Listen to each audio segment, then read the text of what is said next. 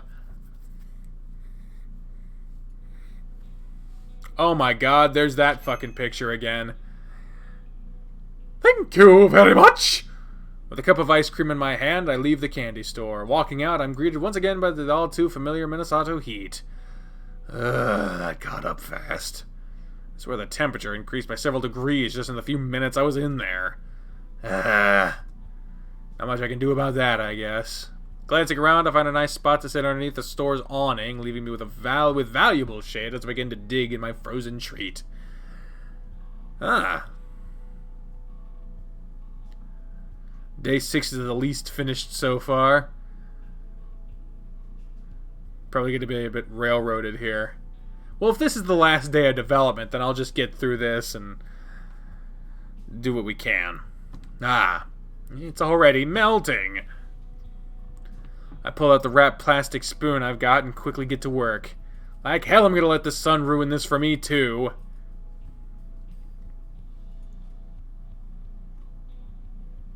Thank you, Tore. Or Tor. Just Tor.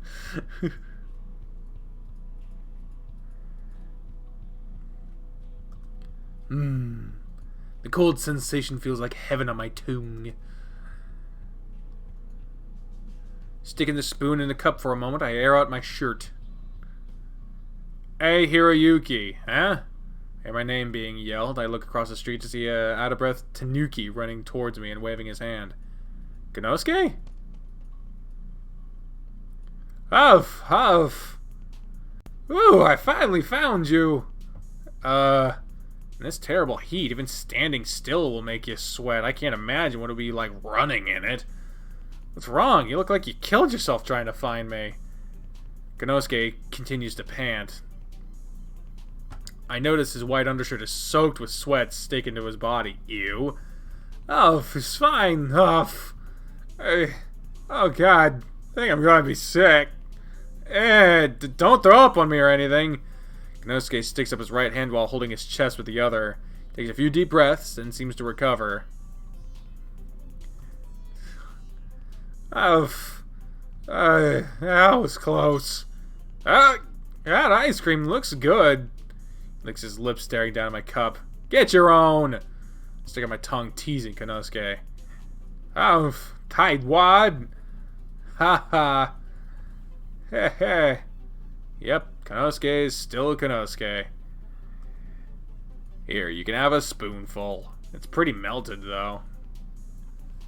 Kinda sucks. Thanks, hero. You're the best.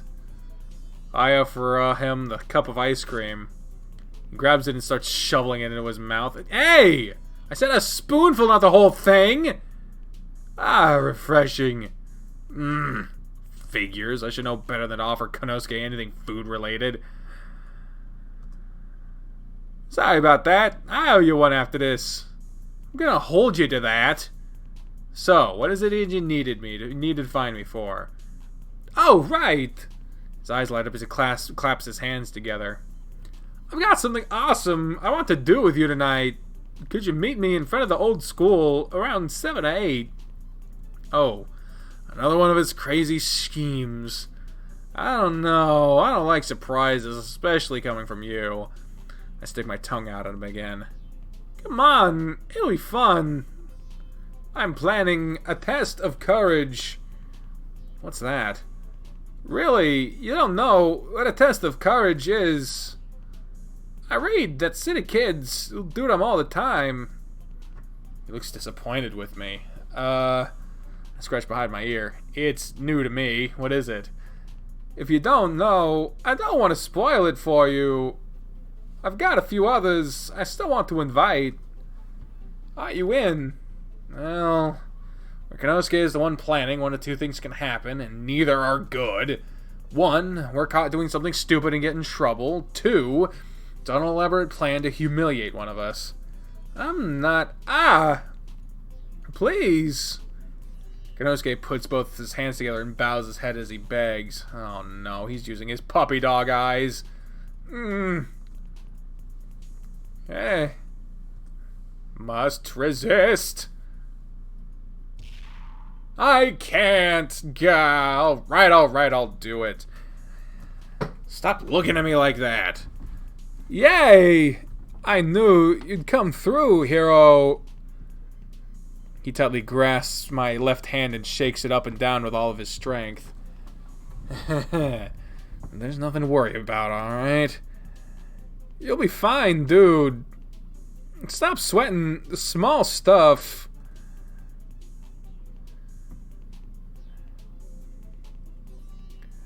Here, let me buy you another ice cream. I walk with him into the candy store. He's momentarily distracted by a box of Pocky as we walk by, but quickly snaps out of it and continues on. Pocky is not that exceptional of a treat, to be honest. Thanks for doing this, Hiroyuki. You won't regret it. We pick out the cup of ice cream I want and head to the register. Thank you, Lady Come Again! By the way, are you going to Kyoji and Satoru's soccer game today? Eh? I've got a game today? Yep, it's the first game of the season, too. I'd go, but I'm stuck watching the repair shop until this afternoon. Oh.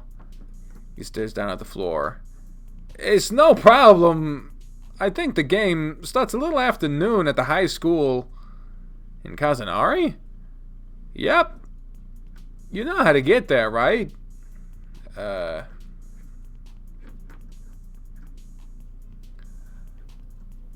It's not hard. Just take the bus and go down a couple streets east.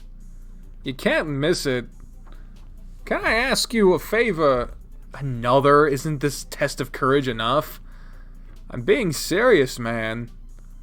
Can you go watch the game today for both of us? Oh, sure, I can do that. Didn't have anything else planned today. Excellent! Well, I'm off to go find the others. See you tonight between 7 and 8. Don't forget! You got it. I wink at him. I'm not the one who's most likely to forget. Bye! He flashes me one last smile before running off in the opposite direction he came. He only gets this excited when he's got something mischievous in mind. Now I'm starting to get a little anxious. What are you planning to do, Konosuke? I'm suspicious. After enjoying my ice cream in the shade, I decided to head back home to prepare the trip to Kazanari.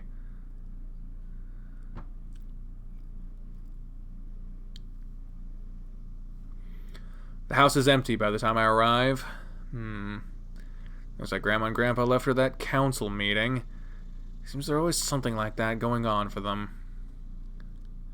I pace around the living room for a moment, thinking of what to do. I should probably pack a lunch for this. I run into the kitchen and open a refrigerator. Hopefully Grandma's has some leftovers still. Yes, that looks promising. Pull out a small box of rice and place it on the counter. I hope that's enough. Now, what else? How about this? Looks like some steak we had a few nights ago. It's promising too, right? Shake my head and stick it on the counter. Who knew making yourself lunch was such hard work? Still feels like I'm missing something, though. Lean back over and rummage around the fridge. Oh, vegetables, of course. I reach toward the back and pull out a small box of assorted veggies. This should be perfect. I stand up, close the fridge door, and place a box of veggies on the counter with the others. Now to put it all together.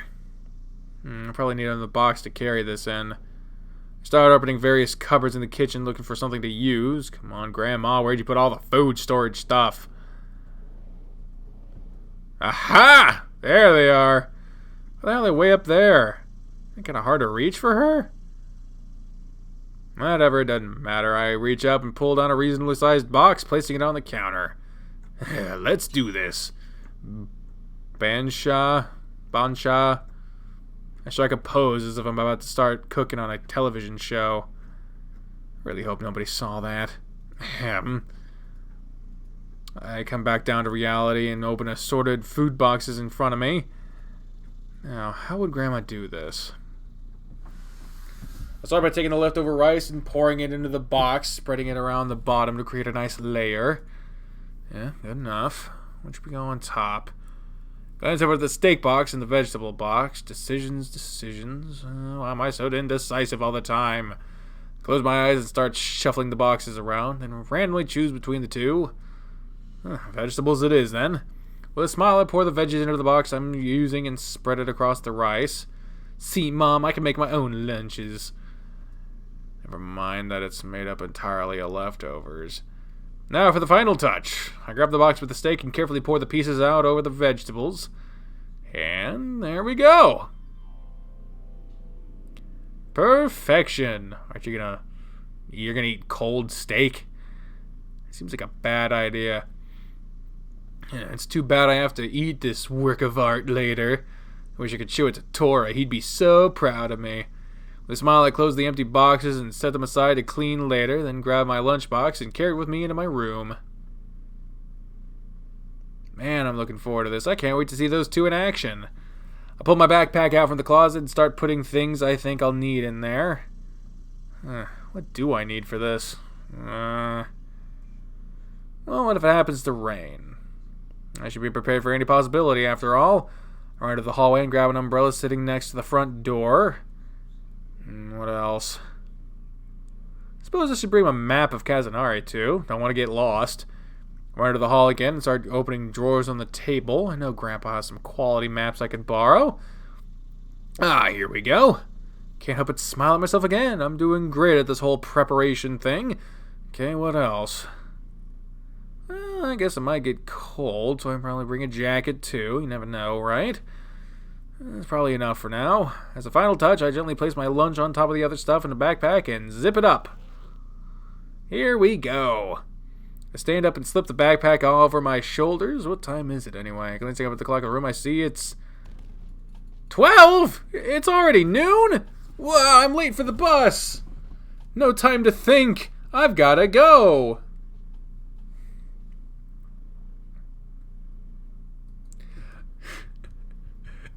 Sorry, I'm not trying to look bored. I've just been streaming for a while.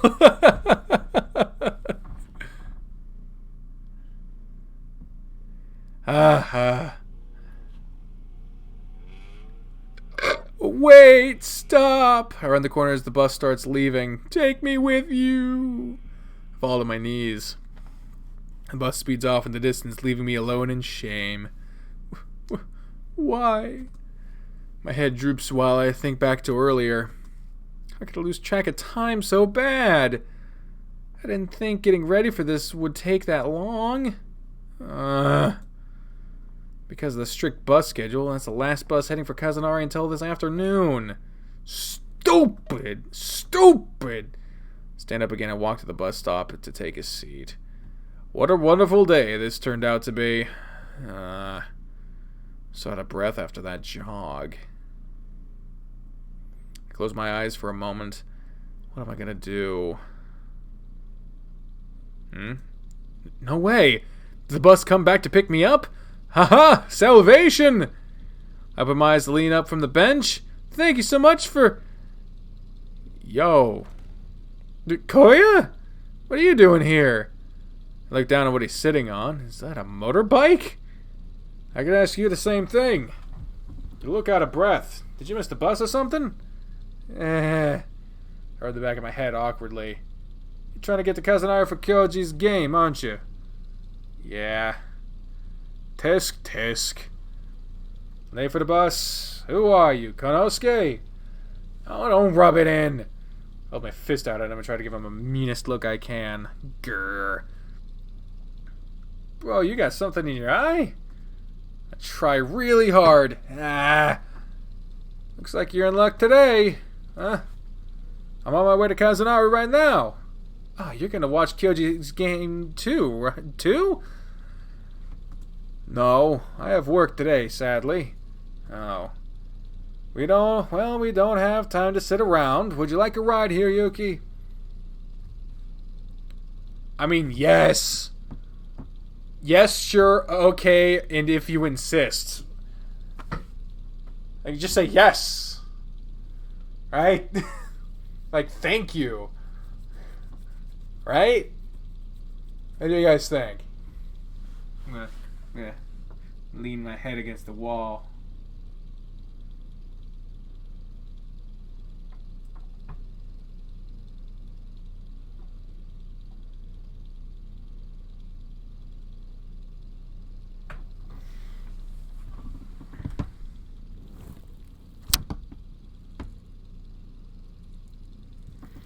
Yes!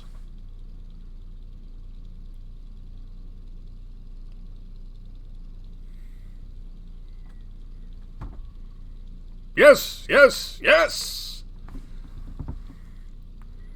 Alright. 4 votes are in. Oh, we gotta vote for sure.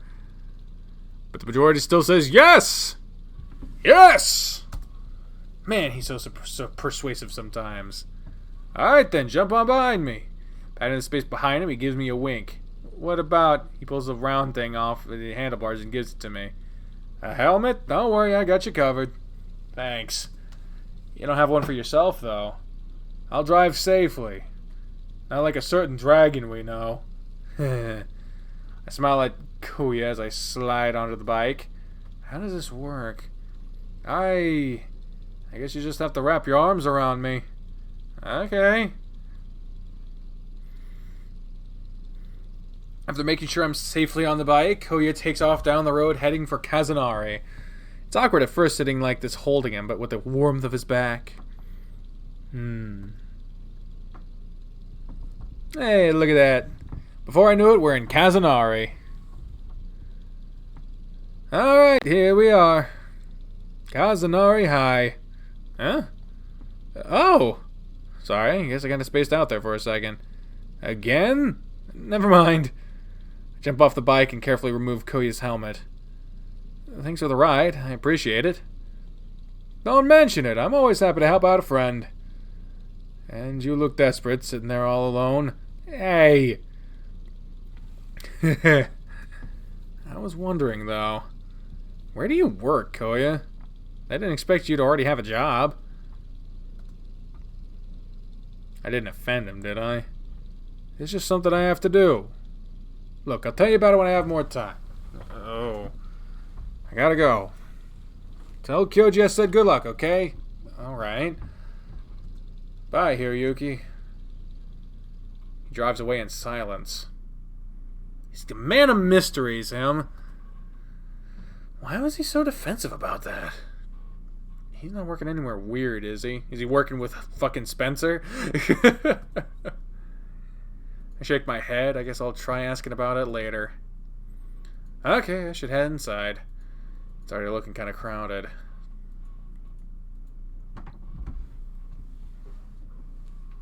Ah! So many people here today.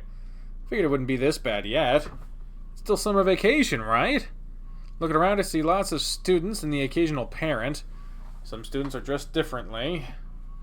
Wonder if other club activities are going on today. Jeez, I have no idea where I'm going. There are voices all around me. This reminds me of school back home. I should probably ask for directions. Maybe someone can show me to get to the soccer field.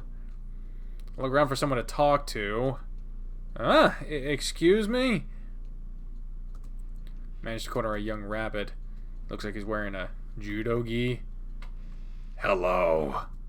Sorry to bother you. I'm not from here. Could you show me how to get to the soccer field? My friend has a big game today and I don't want to miss it. Oh, don't worry about it. I was on my way to meet someone there too. Follow me. He waves and starts leading me down a maze of passageways through the school. Huh. This place is a lot more complicated than mine. I'm lucky I found someone willing to show me the way. I don't think I would have found the field without a map. The rabbit leads me to a pair of double doors out behind the school building. The field should be right up these stairs. Thanks, you've been a great help. Don't mention it. One thing we learned in judo club is to be honorable in what we do. It's my duty to help out those in need. My cheeks burn red at what he says. I didn't mean to come across that desperate. There's a lot more stairs than I thought. Hiroyuki? I shake my head over reaching the top of the stairs. Did someone else just call my name? No, it can't be. Hiroyuki! I feel a tap on my shoulder. What? Turn around to see a familiar face staring at the ground. I thought you were ignoring me there for a second. Sheen! What are you doing here? The same reason you're here, I assume? I'm here to watch Kyoji and Satoru's game. What, really? I didn't expect that from you, Sheen. Am I not allowed to like sports, Hiro? No, that's not what I meant. Truth be told, I don't particularly like soccer. But I want to be here to support my friends. Yeah, that makes sense. Oh, I see you found a friend. Oh, sorry, I forgot you were there. It's alright. I'm gonna head up here to find someone if you don't mind. Thank you for showing me the way, I appreciate it. The rabbit bows politely to me and then takes off towards the bleachers overlooking the field in the distance. There's already a crowd gathering around the perimeter. I wonder if there's any seats available. I'm glad I found someone else I know today. I was afraid I was going to be here alone. I kind of felt the same way a little bit ago. Would you like to try and find a seat with me? Of course, why wouldn't I? Foo-foo. The two of us follow in the rabbit's footsteps and head towards the bleachers.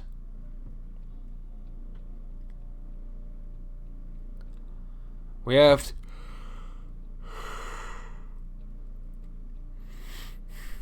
to carefully maneuver around the large crowd on our way. Oof. Well, watch it. Looks like someone elbowed Sheen in the back. You okay? It's fine. Hey, is that Juichi up there? Oh, I think it is. I started waving at him from the steps below. Juichi! You have no shame, do you, Hiro? Nishimura? We climb up the steps and reach a row Juichi is sitting on. Looks like the rabbit I met earlier is sitting next to him. Oh, you know him too?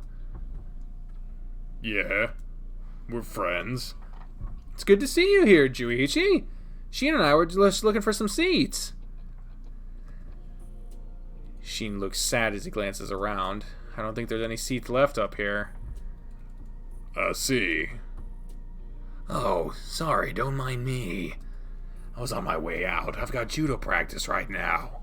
Thanks for the pep talk, Senpai. I'll tell Captain you said hello. Thanks. With that, the rabbit jumps up from his seat and starts rushing down the steps behind us.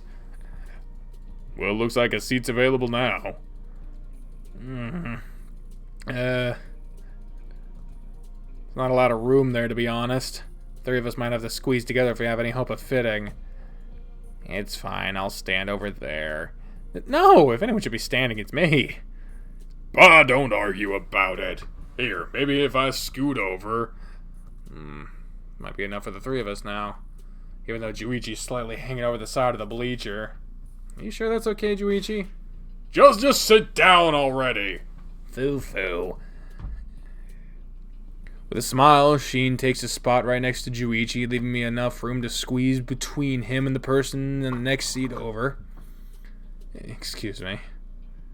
Has the game started? No. I think the teams are starting to head out into the field, though. Look. A deafening cheer from the crowd announces the arrival of the 2 opposing teams. On one side of the field, a group of students dressed in orange and white run out and stand ready in the center. On the other, a group dressed in a familiar blue and tan outfit join their rivals. Hey, there's Kyoji and Sotaro. Indeed. Good luck, Takahara. Yuichi mutters something under his breath. I don't quite catch it, though. The referee walks out into the field between the 2 teams and prompts them to bow to each other. It's good to see sportsmanship is still respected even in small high school games like these. Then, with the blow of his whistle, the referee starts the game, releasing the soccer ball in the center of the field. Without hesitation, Kyoji dashes for the ball and takes control of it. Yep, still a dominant player. That's the Kyoji I remember. He then kicks the ball to Sotaro, who rushes the goal on the other end of the field. No matter what the other team tries to do, Kyoji and Sotaro's teamwork puts them to shame. Within the first minute of the game, Kazunori High scores their first goal. Hell yeah! Yeah, yeah, yeah, yeah. The crowd goes wild, but all I can focus on is the intense footwork and the coordination that Kyoji's team is demonstrating. Wow. These guys are really good, aren't they? Foo-foo, did you expect any less from Kyoji? No, I guess not. I smile at him and turn my attention back to the field. The game continues on for a bit. The score is even now, and it seems the other team has managed to find a rhythm. As expected of Sheen and Juichi, they were watching the game with quiet interest. Good game, huh?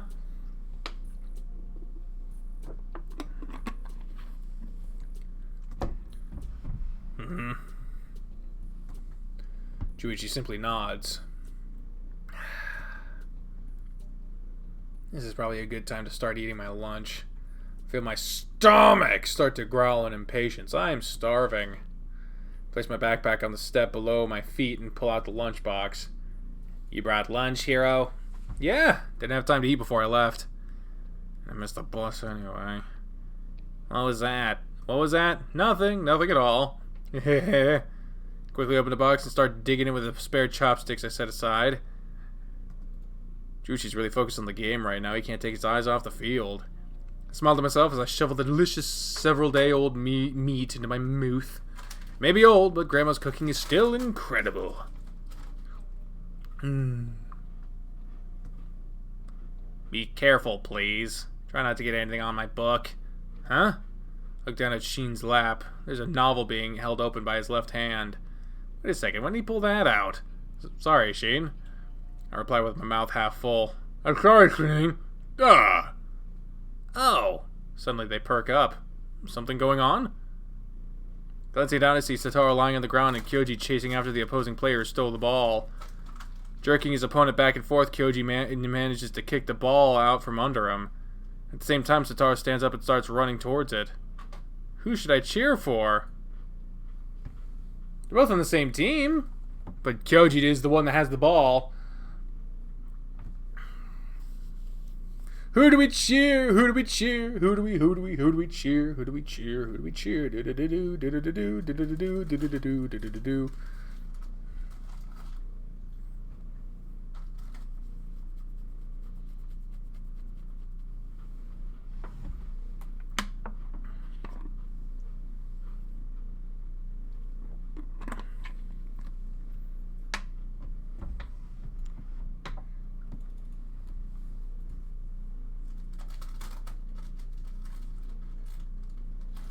Two votes for Kyoji.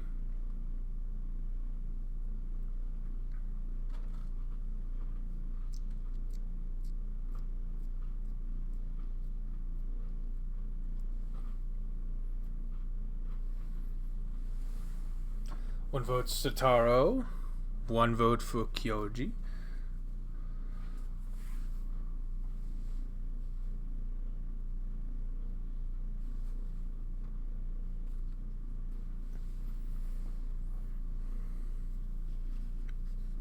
Damn you, Unraw makes a good point. Cheering for Sataro to give him some support, because he needs it. But Kyoji is also cool, and he's your childhood friend. What do I do? What do I do? What do I do? What do I do?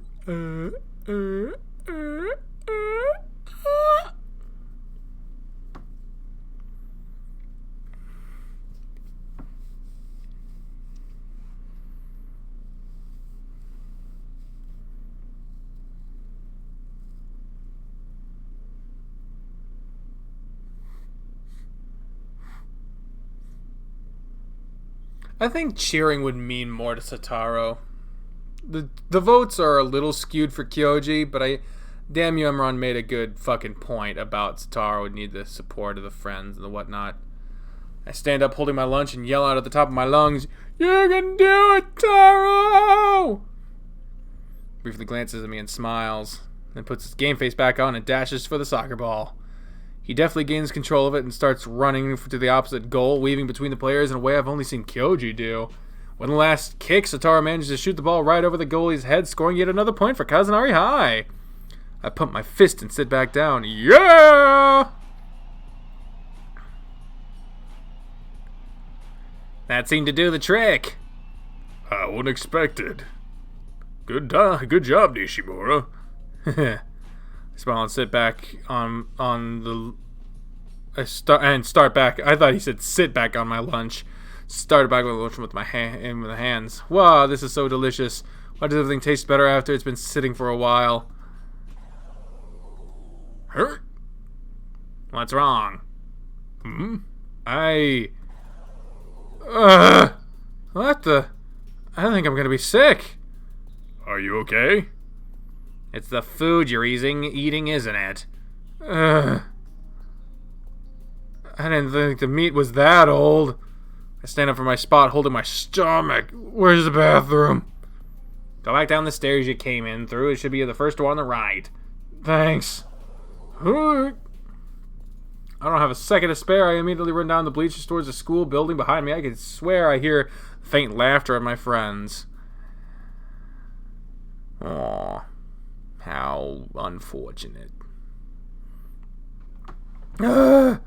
Much better. I stretch my arms out as I walk through the double doors. Oh, who the fuck is this? Ah, no way. Is that Mr. Amaki? Oh. He's slightly surprised as he turns around from where he's standing. Seems he was carefully peeking over the ledge towards the bleachers. Hiroyuki Nishimura, what a pleasant surprise. It's good to see you. Good seeing you again too, sir. What a strange encounter. Didn't expect to run into Sheen's butler today. Oh. What's up? I'm just pissed off at my bank. Oh, yeah. It says it's holding the credit, but I don't know what to do. Bank's closed. I can't call. I'm sorry, bruh. Whatever, our internet and lights will just shut off and we'll be fine. Well, we have until the 18th for the lights, but the internet, I don't know how long that's going to last. I'd imagine they'd call me. Yeah, here's hoping. What are you doing here, by the way? Why aren't you sitting with Sheen? He fidgets a bit and stares at the floor. There's a long pause before he replies. Hiroyuki, can you promise not to tell him? It's not that big a deal, is it? Sure. I've been keeping an eye on him. Given his condition, if anything bad were to happen, this will be talking about Sheen's asthma, I'm his caretaker. I'll do anything to keep him safe. Whether he knows it or not. I understand him, Mr. Amaki. You're only looking out for him. I'm sure he'd understand, though. Sheen must never find out about this. He values his independence too much. If he were to find out I'm here today, that's a tough position to be in. I see where he's coming from, but I nod my head and speak clearly this time. I promise I won't tell Sheen, Mr. Amaki. Thank you. Now I'm sure you don't want to spend the rest of the game talking to boring old me, right? Go sit with your friends. Pretend this conversation never happened. Okay. See you later, sir. Bye, Hiroyuki. I climb back up the stairs and start walking to the bleachers again, leaving Mr. Amaki alone to quietly peer over the ledge. Returning to my seat, Juichi and Sheen greet me with smiles on their faces. Welcome back. You okay, Nishimura? I'm fine. A little food poisoning isn't gonna bring me down. Look at the box I packed sitting on the floor where I left it. I whistle to myself as I gently kick it under the bleachers. It hits the ground below with a loud crash. Did you just... No! Whatever gave you that idea? What was that? Never mind. I think the game is almost finished. Really? My gaze returns to the soccer field. The timer in the corner is quickly counting down to 0. Looks like Sotaro has control of the ball right now. He's rushing for the enemy goal with Kyoji. Suddenly his path is blocked by an imposing young fox. Kyoji moves into position to the right and calls out for Sotaro. Following up in the opening, Taro passes the ball to him and distances himself from the fox. Sotaro runs up to the goal wide open, leaving Kyoji in just enough of an opportunity to pass the ball back. With one swift kick, Taro manages to juke the goalie and score the final point of the game before the timer runs out. Yay! The roar of the crowd is deafening! The smile on Taro's face shows just how excited he is about securing the win for his team. What the fuck?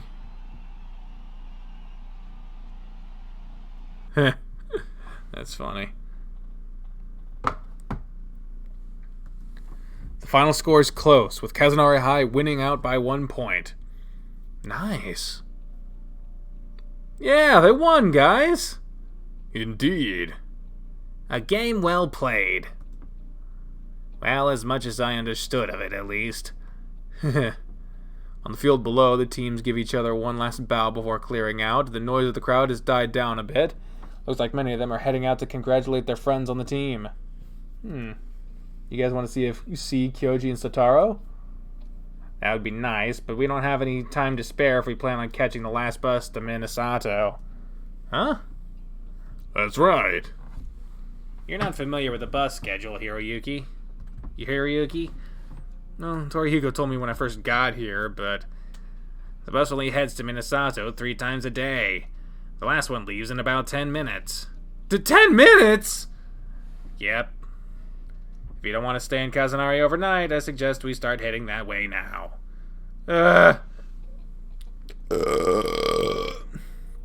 Kyoji and Sotaro, congratulations for me, Juichi. Will do. Wait, you're not coming with us, Juichi? No. I have judo practice this evening. Really? How do you get home with the crazy bus schedule? The captain drives me home. He has family in Minasato he likes to visit. Oh.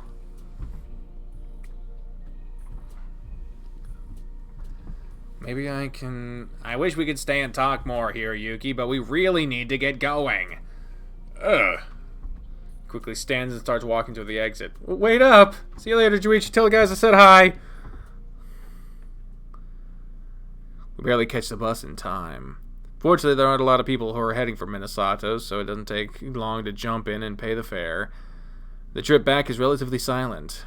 Even though we're close friends, sometimes it's hard for Shin and I to come up with things to talk about. I'm not sure if that's a good thing or a bad thing.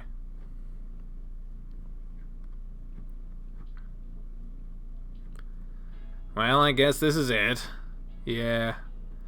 Did you have fun? Yeah, it's the first time I've seen Kyoji play in 5 years.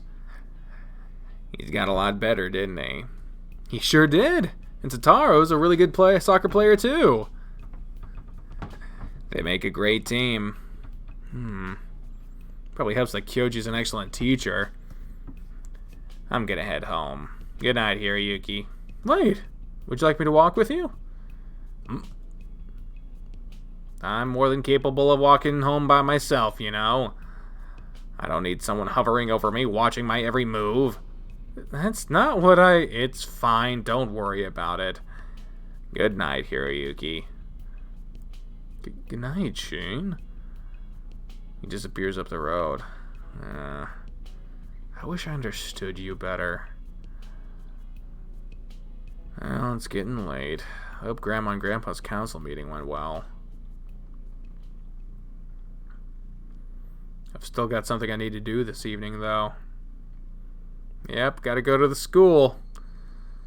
I arrived at the old elementary school a little past 7. With the sun setting and the lack of children, it feels kind of lonely here. Walking around my old school brings back so many memories. Huh? I recognize 2 figures waiting by in the playground. Hiroyuki, you made it!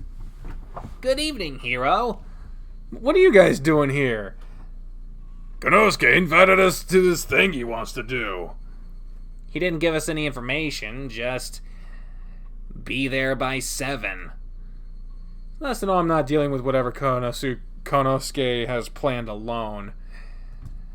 I rub behind my head. Well, it's good to see you both. So is it just you two? Yep.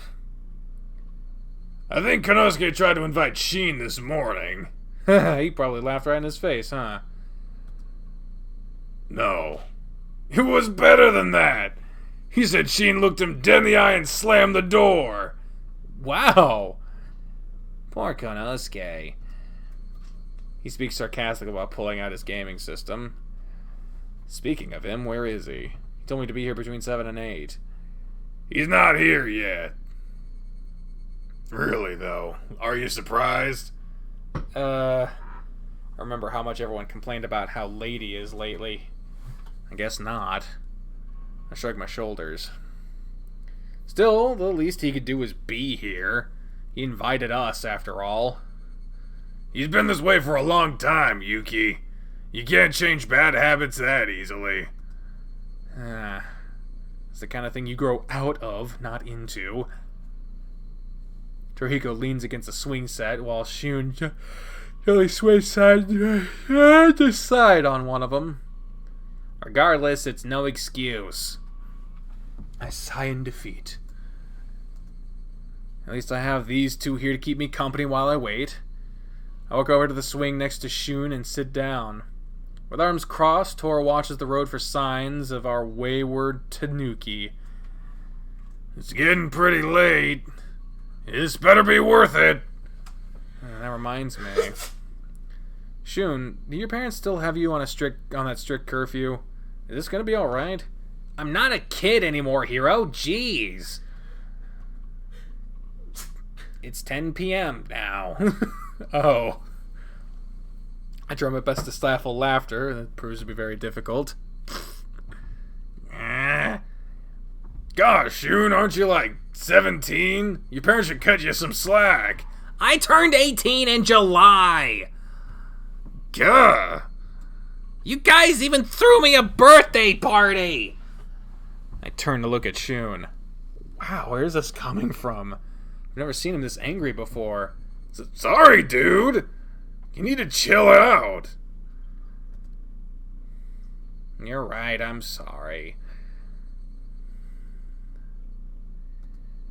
It's probably nerves. You do this all the time now. It's gonna be alright, guys. Whatever Konosuke has planned, we're in this together. Right? Right. Shun still seems off. I reach out and pat him on the back. Oh. Right. Great. With the sun setting, the temperature has gone down quite a bit. There's still a faint, warm breeze blowing by my cheek. So... this is gonna be a long night.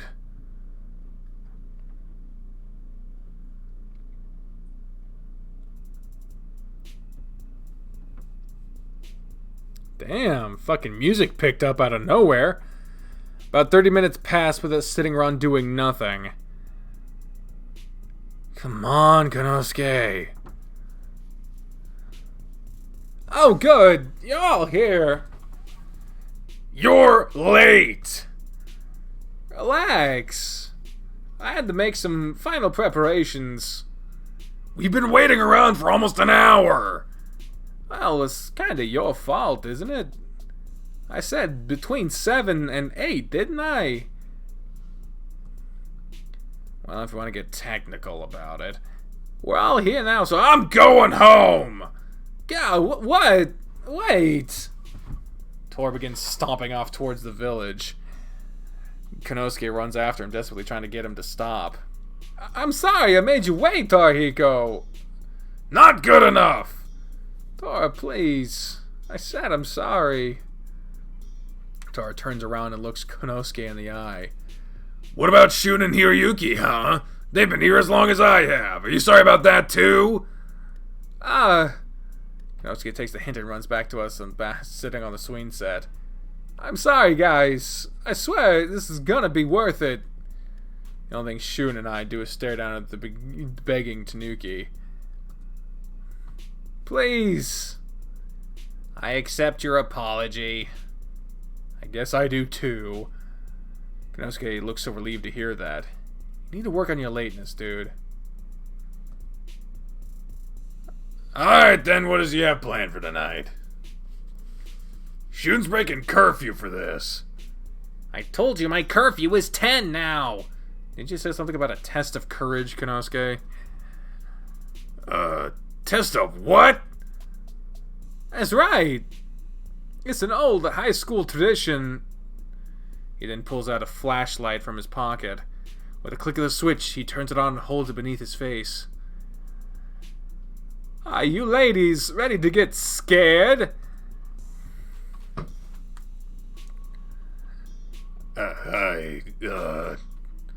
Since I managed to get 3 of you, I decided to turn this into a competition. A competition? You're on, Konosuke! Konosuke visibly hyped up as he begins to explain the rules. Tonight, we're gonna explore the school and take pictures of its 7 wonders. Oh, the 7 wonders. I remember that from when I used to go here. First, we split into teams of 2. I have a spare camera with me for the other team. For every one of the 7 wonders you find, you get 3 points. Try not to use all the film, though. It's pretty expensive. I chuckle to myself as I think about using my cell phone and its built-in digital camera. Consider pulling it out and using it instead, but I decided to play by Konosuke's rules. We meet back here in an hour. When the film develops, the highest scoring team wins. Wait a second. Huh? Did I forget anything? On the pictures, what if something weird shows up in one? I'm counting on that. Whoever manages to catch a ghost on film gets 10 points. Konosuke wants to run into scary things tonight. Both Shun and Tor seem to be at a loss for words. So, are you telling me this test of courage thing is just an excuse for you to take ghost pictures? No. He says that in a meek voice and only makes Tora more agitated. I don't want anything to do with this crap. You hear me, Konosuke? Lighten up, Tora. You know ghosts aren't real, right? Not to you, Yuki. Torihiko always had an irrational fear of the supernatural. I remember when we were kids, he was afraid of the shrine because he swore he saw the shrine god one time. Honestly, this sounds like fun.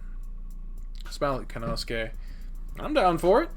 Besides, want to be kind of nostalgic wandering around this place again. Thanks for being so open-minded, hero. This is gonna be great. Tor still doesn't look convinced, but Shun seems interested now. What's wrong, Tora? Afraid of a little competition? Good, but... I may be afraid of ghosts, but I'm determined to win this! Bring it on, Konosuke! Ugh. Even little old Shun is putting Tora to shame. What a scaredy cat. I can't let Shun of all people make me look bad. Tora whispers to himself and shakes his head. Oh, looks like there's no point in resisting. Do you still want me to get the meat after I get off the stream? I would love that. I mean, it depends on you and if you want me to cook something. Well, I mean, if you're trying to eat right now, it would be kind of a waste, wouldn't it? I'm not trying to eat right now. I was just seeing what we have that I could cook. Okay. Because once this day is over, I'm going to stop. I wouldn't mind some hamburger helper, but that would unfortunately mean you'd have to go to my grandma's and the store. Yeah, and that ain't happening. Well, looks like there's no point in resisting. I'm in too. Awesome! Let's figure out how we're going to split the teams. Oh, come on! Come on! Really? We can only pick Konosuke right now? Well, I'm going to make another save.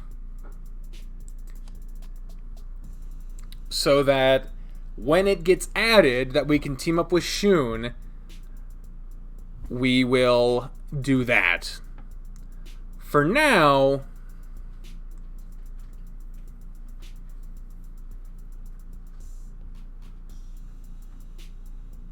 actually, it has been 3 hours, so maybe instead of seeing what Konosuke,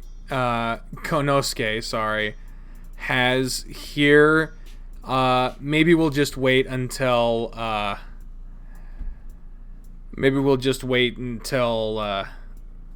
until next time, because this is supposed to be the Shun route, and I haven't eaten at all today. I've been waiting until we were done with this, so, yeah, maybe we'll, maybe we'll go ahead and end the stream here, because we already got 2 things we gotta wait until the next update to see anyway, so we might as well just put it off until then. So, what? Just dancing. I don't know when the game will be updated next, so either we'll go into another route next time we play this, or maybe we'll wait until the update comes out, or I don't fucking know what we're gonna do. But all I know is until next time, ladies and gentlemen, I am the Trained On Professional.